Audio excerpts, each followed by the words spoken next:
जल्लाद के दरबार की ओर चलना चाहिए, क्योंकि अब वह समय आ गया है जिसकी प्रतीक्षा हमारे साथ साथ समस्त देवगणों को है। शिव और शक्ति को एक करने का चलना चाहिए हिमाचल राज्य समेत। नारायण नारायण। आइए आइए देवऋषि जी, आपका हार्दिक स्वागत है। अहो भाग्य हमारे जो आज देवऋषि जी पधारे।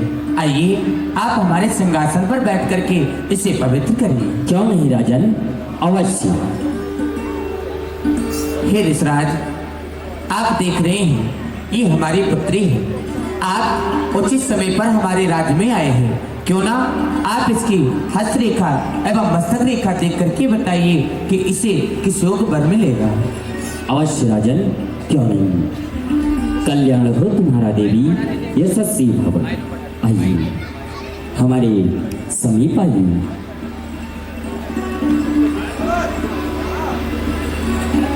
वाह, वास्तव में यह दिव्य है। साक्षात माता पार्वती। धन्य हो, धन्य हो। वास्तव में भोलेनाथ को इन्हीं की आवश्यकता है, तभी संसार का कल्याण होगा। राजन, वास्तव में तुम्हें कन्या नहीं, कन्या रूप में दिव्य रत्न की प्राप्ति हुई है, जो तीनों लोकों में उज्जवल करने वाली है। इसलिए इसके भाग्य में वर भी अलौकिक लिखा है। हे ऋषराज, जो कृपा करके आप हमें अवगत कराएं। राजन, इसके भाग्य में पर्वतवासी अवगढ़ दानी निर्वस्त्र रहने वाला दिव्य पुरुष लिखा है। क्या कहा? ऐसे समस्त गुण तो भगवान भोलेनाथ के अंदर है। सत्य कहा राजा। यदि इसे स्वयं भगवान भोलेनाथ ही पर रूप में प्राप्त हो जाए तब तो अत्यंत ही उत्तम रहेगा। देवऋषि जी, आपने ये कह करके हमारा मन आनंदित कर दिया। परंतु राजा, भोलेनाथ को प्राप्त करना इतना सुगम नहीं है, क्योंकि भोलेनाथ इस समय समाधि मग्न है और उनकी समाधि तभी टूट सकती है जब कोई उनका अखंड तप है। आके यहाँ पड़ा है। नहीं सर, ये लग नहीं रहा किसी में। नहीं लग रहा तो जो कैमरे की बात है ना, उसकी तो लीड आएगी आपके पास में। अब ये कनेक्ट करने का तो आपके पास होना चाहिए। धन्य हो देवी, आप धन्य हो। यदि आपका ऐसा ही दृढ़ संकल्प है तो जाओ इसी क्षण तपस्या प्रारंभ करो, क्योंकि तपस्या ही एकमात्र ऐसा मार्ग है जो भोलेनाथ को तुम्हें प्राप्त करा सकता है। जो आगे कल्याण हो तुम्हारा देवी, यशस्वी हो।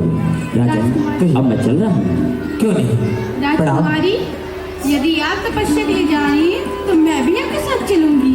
नहीं सखी, तब अकेले में ही किया जाता है, इसीलिए मैं अकेले ही जाऊंगी। जो आ गया। पुत्री, जाओ तब करो, हमारा आशीर्वाद तुम्हारे साथ में है। कल्याण हो तुम्हारा।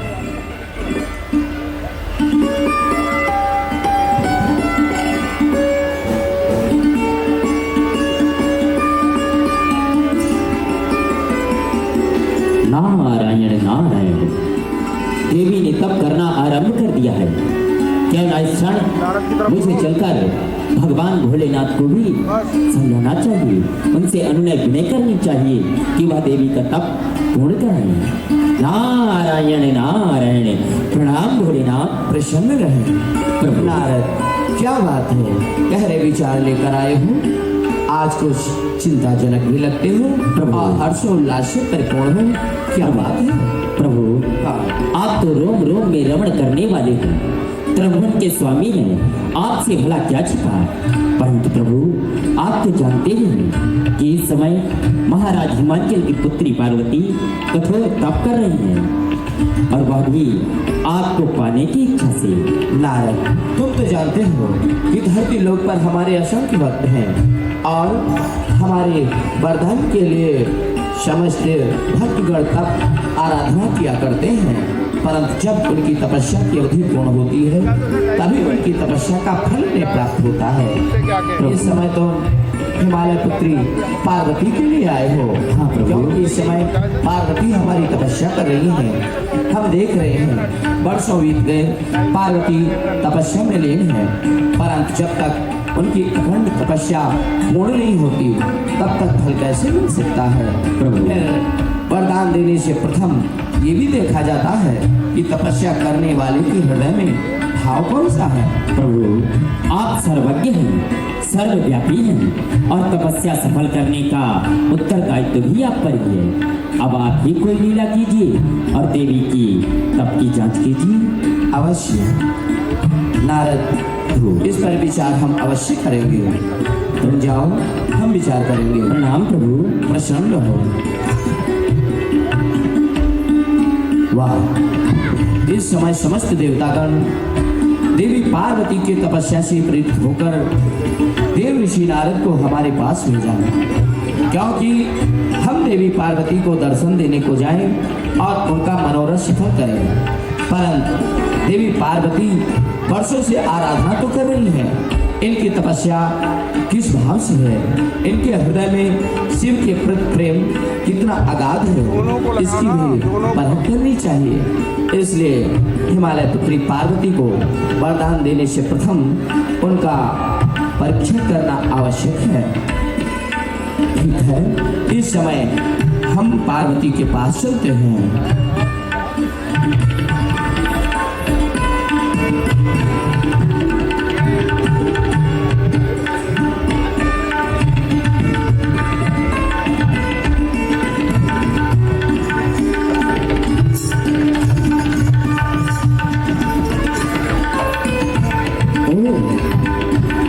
ये है देवी पार्वती। पार्वती, अब तो इनकी तपस्या देखना चाहिए कहाँ तक संलग्न है शिव के नाम में। नारायण नारायण, हे देवी कौन है आप? नारायण, जय श्री हरि। कौन है देवी? नारायण। अरे गजगामिनी, इस व्यायाम जंगल में पहाड़ों की कंदराओं पे अकेली क्या कर रही हो? नारायण, श्री हरि नारायण। कौन है यहाँ? हम श्री नारायण के भक्त, एक योगी श्री नारायण के चरणों के सेवक। पर इस जगह पर तुम्हें देखकर आश्चर्य हो गया। आखिर क्या बात है, तुम यहाँ पर किस सुध में बैठी हो? मैं यहाँ भोलेनाथ की आराधना कर रही थी और तुमने उसे भंग कर दिया। क्या भोलेनाथ की आराधना? उद्देश्य क्या है तुम्हारा? मैं उन्हें पति रूप में पाना चाहती हूँ, इसीलिए मैं यहाँ पे तप कर रही थी। नारायण, श्री हरि, क्या भोलेनाथ को पति मानना चाहती हो? अरे देवी, ये से देखो तुम्हारा क्या रूप है, क्या सौंदर्य है। और भोलेनाथ शमशानवासी, औघड़दानी, नंग वेशधारी, भस्म लगाने वाला तुम्हारा पति नहीं हो सकता। देवी, तुम जैसी सर्वांग सुंदरी का पति तो वैकुंठवासी श्री हरि हमारे नारायण हो सकते, और या चतुरानंद, देवराज इंद्र, कामदेव, ऐसे महान देवता तुम्हारे पति होने के योग्य हैं। और हटाने को पति क्यों मान रही हो? तुम्हारा साहस कैसे हुआ मेरे भोलेनाथ के बारे में ऐसे निशब्द कहते हुए? तुम्हें लज्जा नहीं आई? लज्जा की क्या बात, हम तो तुम्हारी भलाई के लिए कह रहे हैं, क्योंकि भोलेनाथ के साथ, उनके साथ विवाह करके सुख नहीं पाओगी। तुम्हारा कोमल तन उन पहाड़ों की उस बर्फ पर गल जाएगा। इसलिए देवी, अभी समय है, उसे भूल जाओ और मन चाहा देवता चुनकर विवाह कर लो उसके साथ। कदापि नहीं, मैंने भोलेनाथ को अपना पति मान लिया है, इसीलिए मैं उन्हीं को पति मानूंगी और उन्हीं को पाकर रहूंगी। पाकर रहेगी? देखा, वर्षों बीत गए, तुम्हारा तन कैसा क्या हो गया, पर अभी तक तुम्हारी सुध लेने नहीं आया। जब इतने दिनों से श्री नारायण की तपस्या कर रही होती तो तुम्हें फल देने अवश्य आ जाता। इसलिए हमारी मानो, भूल जाओ सौगर्दानी को और किसी श्री हरि या कामदेव या देवराज इंद्र, अग्निदेव, पवनदेव, किसी को अपना पति मान सकते हो। हाँ, श्री नारायण। चला जा यहाँ से, अन्यथा मैं तुझे श्राप दे दूंगी। क्या श्राप? किसे? हिमालय पुत्री, किसे श्राप दोगी? महादेव, मुझे क्षमा कर दीजिए, मैं आपको पहचान नहीं पाई। हिमालय पुत्री पार्वती, तुम्हारा कोई दोष नहीं है, क्योंकि तुम शिव में ऐसी लीन हो कि शिव निंदा सुन नहीं सकी, इसलिए तुमने हमारे रूप को देखकर नहीं पहचाना। पार्वती, हम तुम्हारी तपस्या से प्रसन्न हुए। कहो क्या वरदान चाहिए तुम्हें? यदि आप हमारी तपस्या से प्रसन्न हैं, तो आप हमें यही वरदान दीजिए कि आप ही हमें पति रूप में प्राप्त हो। हे पार्वती, तुम्हारा मनोरथ यही है कि हमें पति रूप में पाना चाहती हो। हम तुम्हें आशीर्वाद देते हैं कि तुम्हारी तपस्या का फल अवश्य तुम्हें मिलेगा। तपस्या निष्फल नहीं होगी। हम तुम्हें अर्धांगिनी के रूप में अवश्य ग्रहण करेंगे। पार्वती, अब तुम हिमालय राज के पास जाओ और उन्हें अपने तपस्या का फल सुनाओ। फिर समय आने पर तुम्हें वर्ण करने मैं अवश्य आऊंगा। पार्वती, जो आज्ञा महादेव।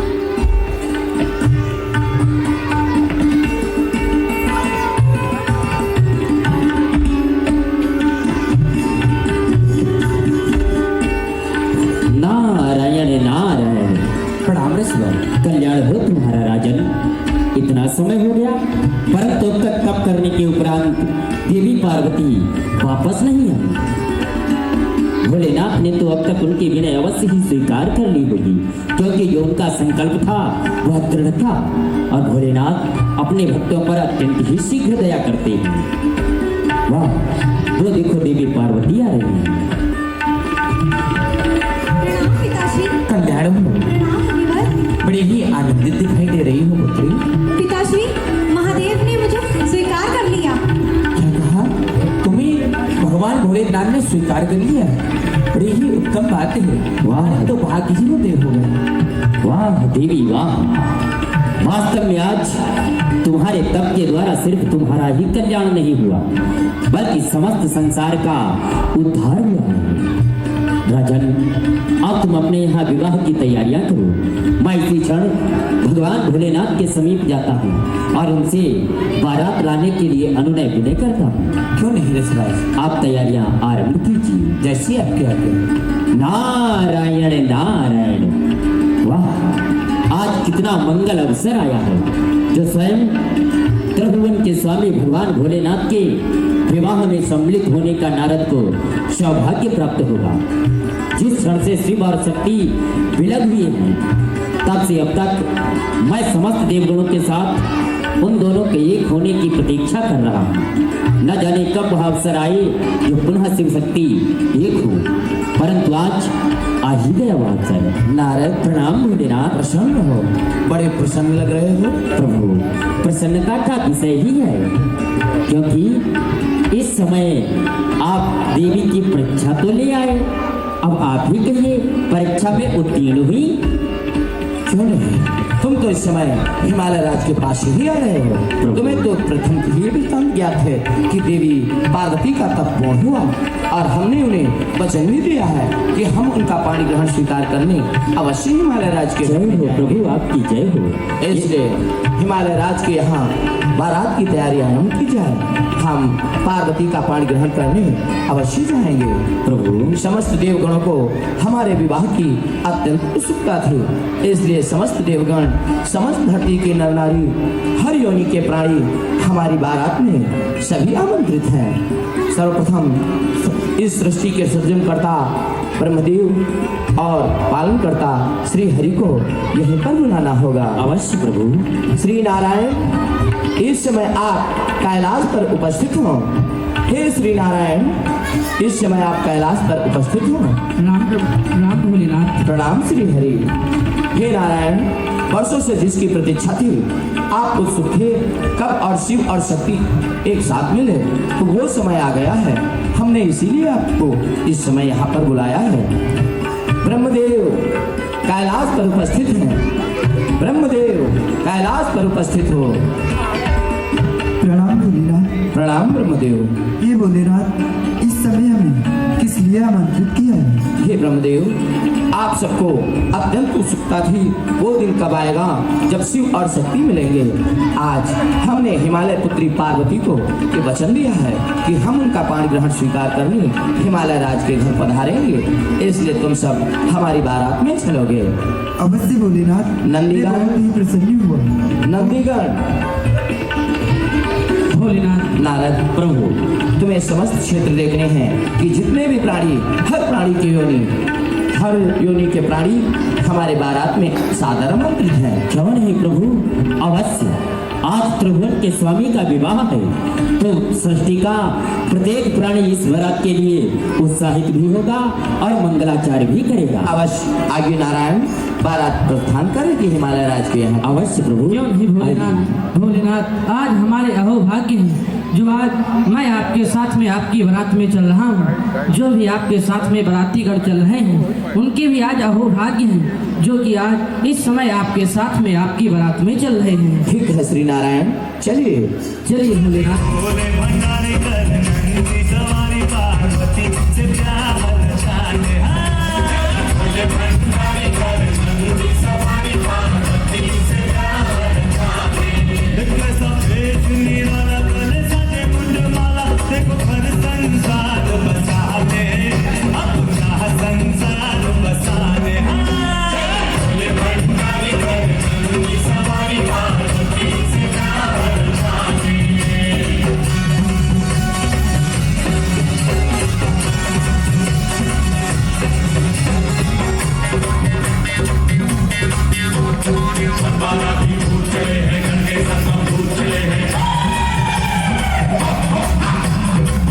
दादी पूछ चले हैं गंगे संग अब पूछ चले हैं, ओ करीब पूछ चले हैं, ओ करीब पूछ चले हैं। तन भक्त रमाए मत तिलक सजाए भय तो जगत से मिटाने। ऐसा देश निराला चले सचे मंडला, देखो हर संसार बसाने, अपना संसार बसाने।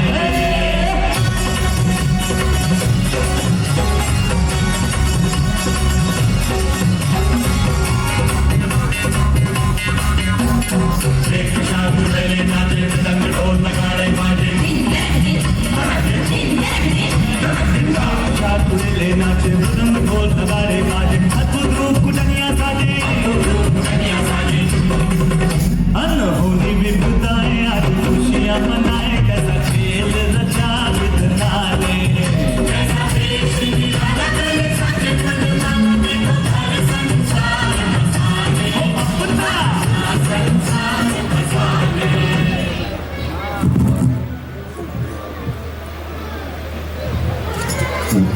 जय हो, प्रणाम करता हूँ भोलेनाथ आपको। यह शशि हो, बहुत बहुत स्वागत है आपका।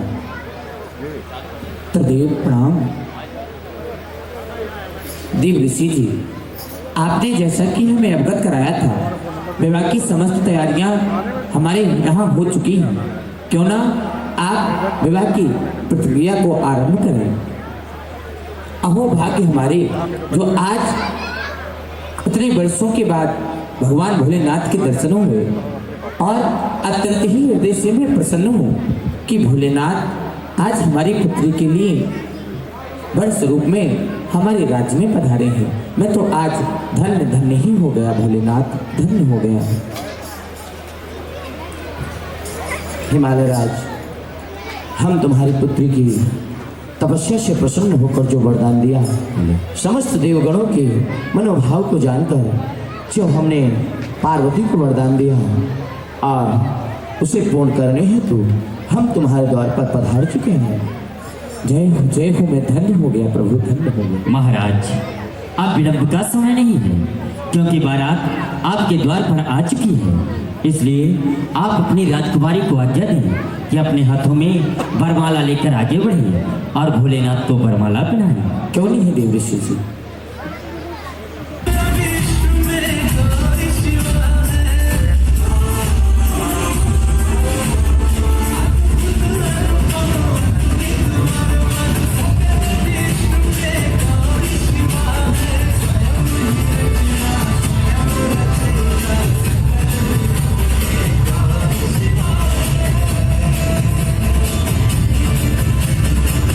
Yes, I do.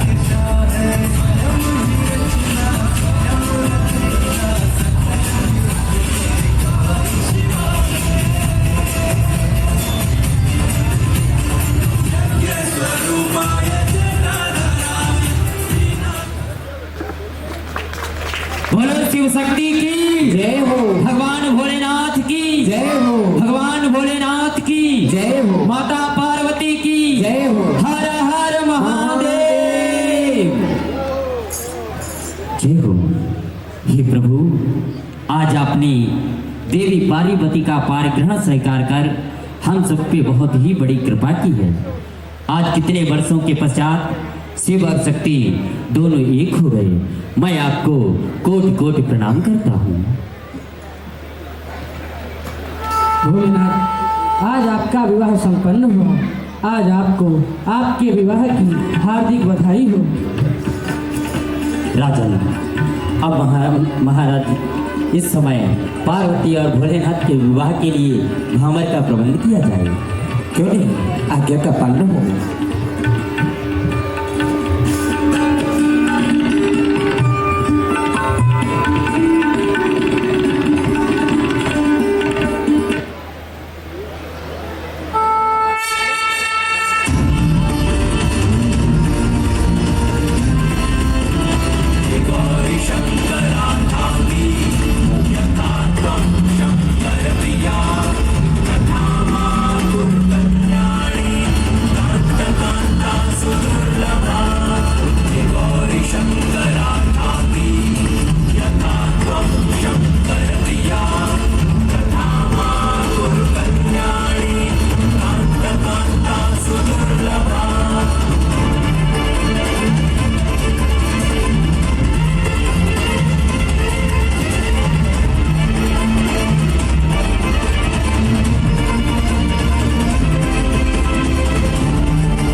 जय हो प्रभु, आपकी जय हो।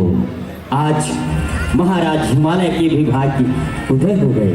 वास्तव में आपने बहुत ही बड़ी अनुकंपा की है जो देवी पार्वती का पारिग्रहण स्वीकार किया। मैं आपको कोटि कोटि नमन कर रहा हूँ। ये शशि नागेंद्र हाराय त्रिलोचनाय भस्मांगराय शुद्ध यज्ञ विभूषिताय नित्याय शुद्धाय दगंबराय तस्मै नकाराय नमः शिवाय नमः शिवाय। हे हिमालय राज, इस समय आपकी नगरी में हमारे अत्यंत ही बाराती आए हुए हैं। अब विवाह संपन्न हो जाने के बाद हमें कैलाश जाने की विदाई दीजिए। क्यों नहीं भोलेनाथ, हम अवश्य ही आपको विदाई प्रदान करेंगे। हिमालय राज, मैं जानता हूँ इस समय देवी पार्वती को आप अपने यहाँ से भेज रहे। आपके हृदय में अत्यंत ही पीड़ा हो रही होगी, परंतु संसार का नियम है, कन्या को एक न एक दिवस अपना गृह छोड़कर अपने पति के गृह जाना ही होता है। इसलिए इस समय आप धैर्य धारण कर देवी पार्वती को विदाई दें। क्यों नहीं, आओ पुत्री।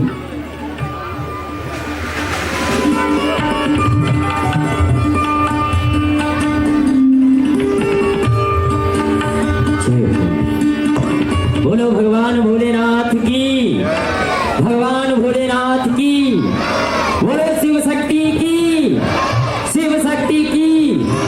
महाराज, आपको बहुत बहुत बधाई जो इस अवसर आपको जामाता के रूप में स्वयं त्रिभुवन के स्वामी प्राप्त हुए। देव ऋषि जी, आपका कोटान कोट धन्यवाद जो आपने शुभ अवसर पर आकर के हमें ये समाचार अवगत कराया। मैं आपको भी बारंबार प्रणाम करता हूँ। कल्याण हो राजन तुम्हारा। स्वयं प्रभु की अनुकंपा तुम पर सदैव बनी रहे। मैं तो वही करता हूँ जो स्वयं नारायण की इच्छा होती है, क्योंकि मैं नारद हूँ। मुझे भगवान का मन कहा गया है। नारम ज्ञानम ददाति इति नारदः। नार माने ज्ञान भी होता है और नार माने अज्ञान भी होता है। जो अज्ञान रूपी अंधकार को दूर कर ज्ञान का प्रकाश करे उसे कहते हैं नारद। जय जय। तो मैं अपने धर्म से विमुख किस प्रकार हो सकता हूँ। अब आप अपने भवनों में प्रस्थान कीजिए। नारायण